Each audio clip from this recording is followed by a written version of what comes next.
Hello everyone, आजची recipe बघणार आहोत उपवासाचे बटाटो बाईट्स. त्यासाठी 2 मध्यम आकाराचे उकडलेले बटाटे घ्यायचे. ते स्मॅशरने स्मॅश करून घ्यायचे. अशा प्रकारे स्मॅश केल्यानंतर त्यामध्ये हिरवी मिरचीचा ठेचा, चवीप्रमाणे मीठ व कोथिंबीर घालून सर्व मिक्स करून घ्यायचे.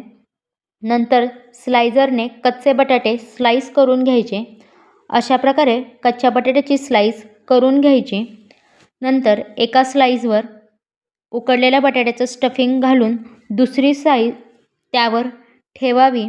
अशा प्रकारे सर्व बाईट्स बनवून घ्यावे. नंतर तव्यावर साजूक तूप घालून हे बाईट्स 10 मिनटं फ्राय करून घ्यावे. दोन्ही बाजूने छान गोल्डन ब्राऊन होईपर्यंत फ्राय करावे. फ्राय झाल्यानंतर पुन्हा एकदा त्यावर तूप घालावे व डिश सर्व करावी. तयार आहे उपवासाचे बटाटो बाईट्स. रेसिपी आवडल्यास लाईक करा, शेअर करा, सबस्क्राईब करा. थँक्यू.